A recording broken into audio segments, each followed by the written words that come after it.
you, everyone. I appreciate it. As Sean said, my name is Ian James, and 2 months ago, I got the promotion of Deputy Vice Chancellor for Student Affairs. So I just wanted to talk about my projection at the City University of New York. So I started off as a student at MacLeod College back in 2000. And what changed my whole persona about student affairs? As a student, I was seeking services from people who work on the campus. And my first interaction to a couple of the administrators, I was like, wow, how did these people get their jobs? Because like without the student, you won't have a job. But the sort of customer service I was receiving as a student, and I was like, I'm paying out of pocket. I demand good service. So I decided to join the school newspaper, and I think that was the best way I could use to get the attention of administration. So I was elected the associate editor of the school newspaper. And one of the first things I did was to write an editorial about my experience. And it caught the eye. At the time, it was then President Edison O. Jackson. And he took it very seriously. And immediately had a cabinet meeting and addressed the issue. And what he did, without telling administration, he had a couple of his staff just do random calls to different student services areas, not knowing what was happening, and it took all of them by surprise. And then people found out I was the one who wrote the article. And that didn't go down well.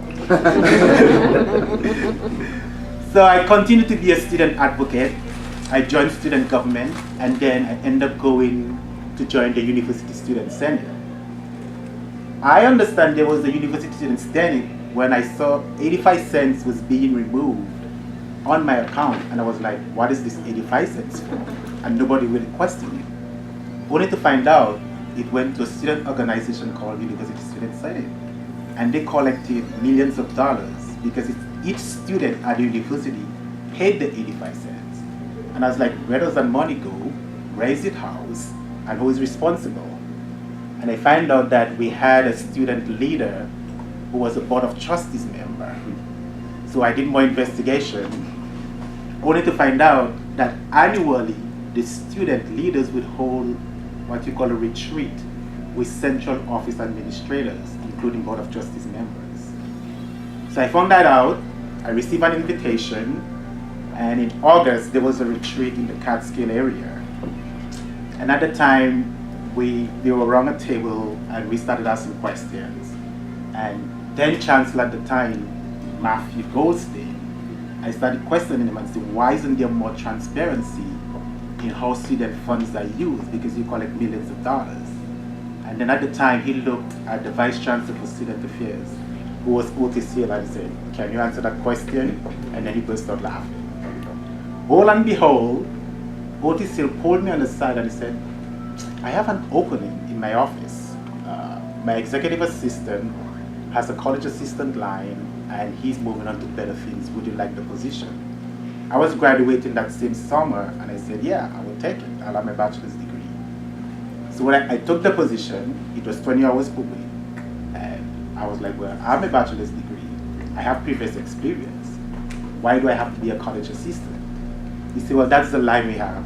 I said, fine, I took it. I get to 80th Street, and I had no idea there was an 80th Street. Only to find out at 80th Street, that's where all the big guns are. The vice chancellors and his administration. So I was on the 7th floor, and that's the floor that the chancellor is on. So I had daily interaction with Chancellor Goldstein on a daily basis. I befriended him, and then I started getting invited to a lot of CUNY functions. And you get to go to these lavish functions. I mean, some of the tables cost like $50,000. I'm not exaggerating. And I'm a college assistant, and I was like, yeah, am I representing the university at this function as a college assistant? Because most of the time, because they're so busy, they couldn't go to it. So they would ask me, Ian, would you like to go? And that's the whole thing when I started realizing this whole microaggression. Here's this young man, right, well-dressed, speaks well, why don't you always invite him to represent? And I was like, this wasn't making sense.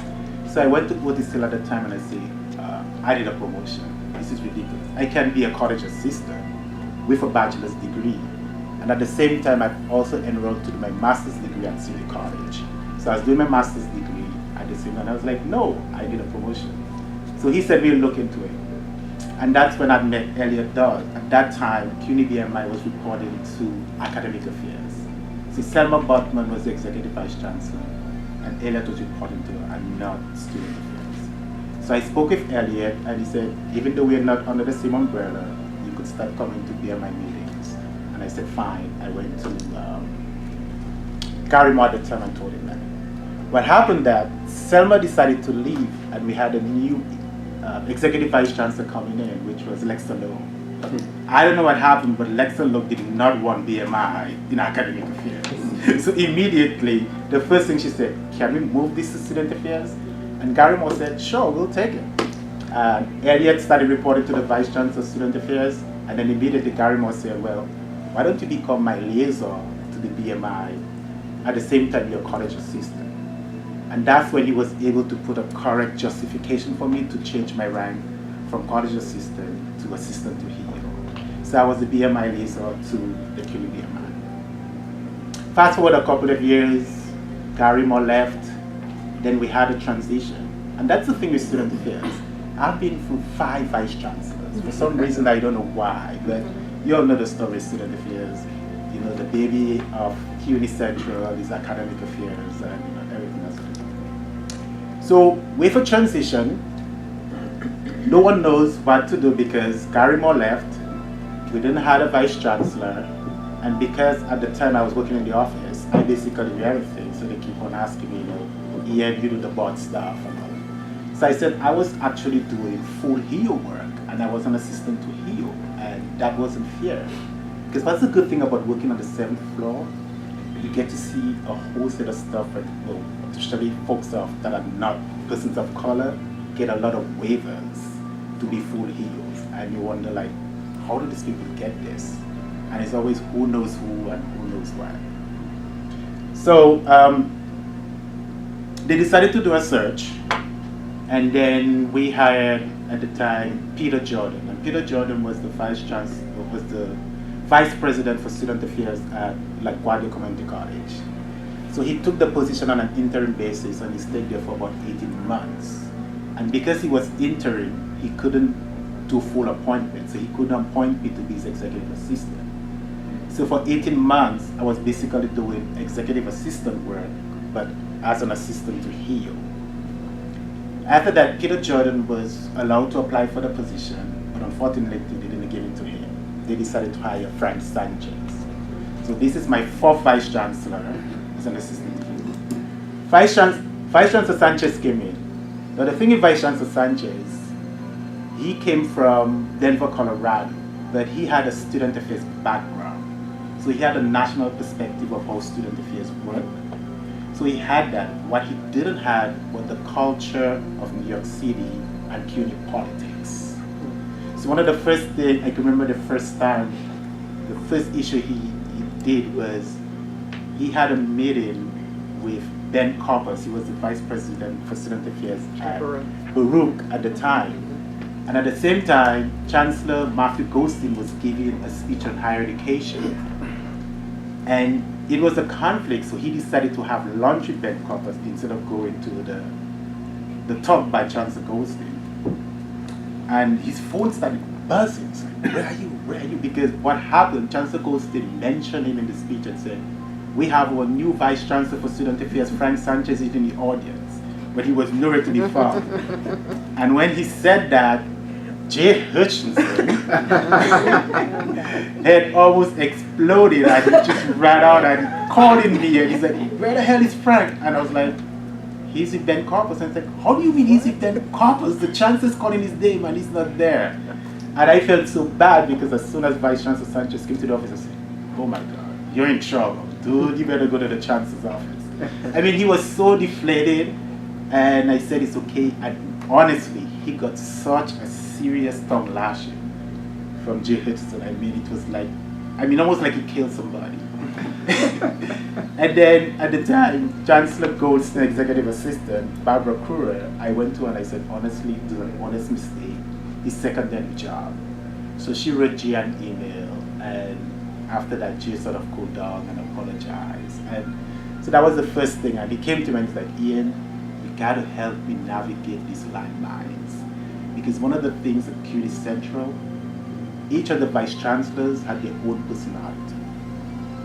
Jay was someone, you send him an email, he will respond to you. Doesn't matter if it's 3 o'clock in the morning, he will respond to you 24 hours. Alan Dobrin, you want something done, you go directly to his office and ask him. Matt Sapienza, the same thing. You go directly to his office. And if you don't know the politics of CUNY Central, honestly, you will let behind. Because there's a lot of politicking, there's a lot of no-ho-ho, and there's a lot of, you have to be careful before you make a decision. Even though you're a vice chancellor, it is also hard for you to make a decision about your own budget and your own, like, selecting your staff, recruitment, and all that. That's how the politics work at CUNY Central. So I studied Vice Chancellor Sanchez for 5 years. He was the Vice Chancellor, so he appointed me as his executive assistant. And after that, he got a job at Rhode Island College as the president. And then in come interim Vice Chancellor Christopher Rosa. Now the thing about Christopher Rosa, he is such a great guy, and he believes in diversity, and he will push for it, and he knows the right words, he knows the right language, and he knows how to lobby. And one of the first things he did, and even for Jermaine Wright at the time, when the position came up after Dean Williams left, and he wanted to appoint an associate dean, although there was side talk to appoint someone else, and I went to him, he stood his ground and said, I would like to offer it to Jermaine. He's doing a great job as a director of BMI. Why can't he have this position? And he really lobbied for him hard to get it. He asked me what I thought, I told him personally, and which he did. Jermaine moved on to greater things, and then popped Sean Best's name. Again, was the best person, we thought it was short, and that's the thing with Vice Chancellor Rosa. He's really a strong advocate for diversity and having a diverse body of staff around him. And the same thing happened to me, because when he decided to appoint me as his deputy, there was pushback because he's interim. And one of the things at CUNY is like, whenever you're in an interim position, especially if it's an ECP or full heel, they sort of like push back to have you do the appointment. It's wait for you to be appointed, wait for us to hire someone. And for me, it was a challenge that he pushed hard, and he said, this guy has been there for almost 16 years. He worked his way up, he's qualified. I don't see no reason why he can't be my deputy. So that's the thing with Vice Chancellor Rosa. You could have shown about it. He's a strong supporter of BMI. He speaks very well on our behalf. He lobbies on our behalf. And I don't think you have to worry when it comes to support from VC Rosa or myself. Thank you.